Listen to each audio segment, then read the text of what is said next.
I'm Mint Salad and I saw Dracula's Daughter. It is directed by Lambert Hiller, written by Oliver Jeffries. If you haven't seen this movie, I will spoil it for you. This is requested by Patreon. If you'd like to fast track a movie review, patreon.com/ASEPresents. On with the review. There's another movie that I recently saw and also reviewed called Abigail that features Dracula's Daughter.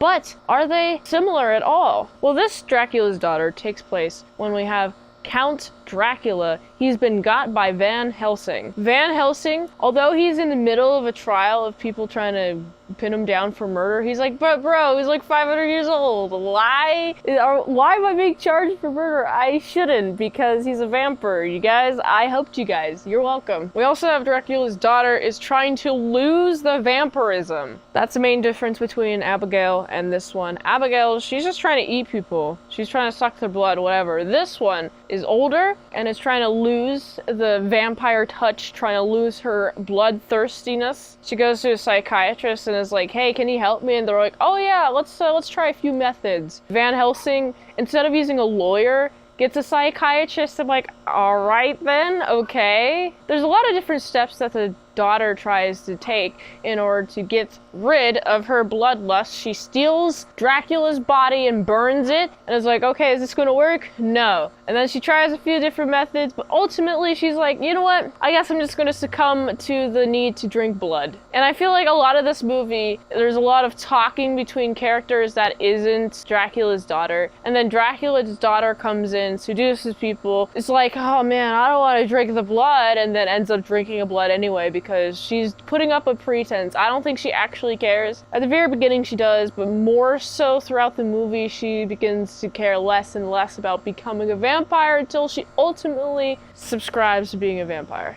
forever. Now that she's resigned to being a vampire forever, she's like, okay, well, I like you guy. I want to turn you into a vampire forever. And then when she's in the process about to make this guy a vampire, a guy comes in and just like hits her in the arrow with a heart, hits her with a spike directly through the heart. I think it's an arrow or something, but anyway, she dies. And that guy is not turned into a vampire. I'm like, yeah, let's go. Man, this is not at all similar to Abigail now I think about it. I thought it would be similar to Abigail just because they both feature Dracula's daughter, but they have two drastically different. This one is a little bit more creepier, a little bit more spookier. There's a lot of haze added to the film. Like it's shot through some sort of screen or some sort of smoke. It's pretty cool stuff like that, especially whenever the chick is on screen. I thought that was pretty cool. And then there's a lot of values and contrasts. This is the black and white movie. This is from the 30s, and I think the actors do a good job, although,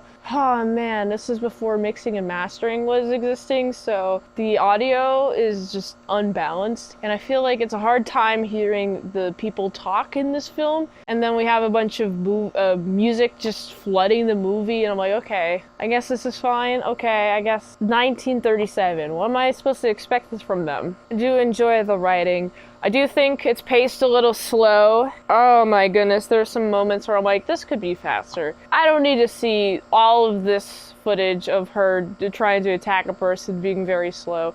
I wish it was more paced, so it's a little bit more fast-paced. Versus the pacing of this movie, in comparison, I feel like the scenes kind of drag out for long periods of time, like they're trying to pad for time. That's what it felt like to me, is that they were padding out for time. Personally, I like how Dracula's daughter ends up just becoming herself instead of trying to become another different person. She's just herself, staying true to herself, trying to suck the blood of everyone around her. What do I think of this movie? I think it's alright. I don't know if I'd watch it again. It's kind of boring. I like the plot. The plot's good-ish. I mean, it makes sense, but the pacing is just kind of eh. There are no colors to analyze, there's only values, and I think the values are pretty good. It makes it so each thing is like distinct. I can tell who's there versus like the background. The person in front of the background are like two different values, and I think it works out great. Let me know if you think of this film.